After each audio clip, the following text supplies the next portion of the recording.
Hey guys, welcome to Advices Media. We are going to do a quick hands-on review of the Panasonic HC-X900 camera with the camcorder with the 16 megapixel lens that is of 29.8 mm width, and it is the Leica Dichroma lens with the nano surface coating on the front. And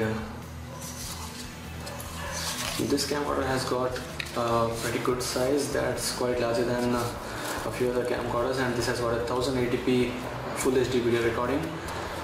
And on the back, this is the area for the battery. This is the battery placed here on the back side. This is the viewfinder on the back. There are a few physical buttons on the front and back side. One of them is this, which is for the playback, the video recording and the camera mode. And this is for the zoom in and zoom out feature. This is for the picture capturing, and this is the intelligent auto button, which you can switch on to the manual or the IA mode, and this is the optical image stabilization button.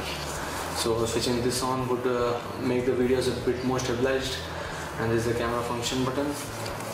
On the bottom you see the straight lines, and along with that this is the screw input for the mounting onto any tripod stand. And this is the area for the SD card placement. This is the SD card slot. This is where you place the SD card. And this is another port for inserting any mic or something, any accessory for the camera. And just beside to that is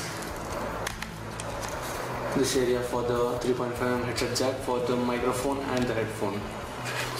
So one would be the input, the microphone input, and the other would be the headphone. And this is the shoe adapter release button for the shoe adapter. This is the shoe adapter, and this is the release button for the same. And apart from that, this is the main screen. That's a 3.5mm touch screen. And on the inner side, this is the 1080p video recording toggle mode. This is the switch key, the power key, and it's the mini USB, the AV multi port, and the HDMI, the mini HDMI port. So to release the battery, you need to hit this, pull this one, and the battery is removed. And this is the battery with a 1250 mAh capacity at 7.2 volts. So according to the company, it is around 1 to 1.5 hours of capture possible on a full battery charge, but on our testing we found around 40 to 45 minutes of possible capture with that full battery. So this was a quick hands-on of the camera. Do check out our channel for the full walkthrough of the camera, the various features of the Panasonic HC-X900 and the actual review. Keep checking out the channel. Thank you.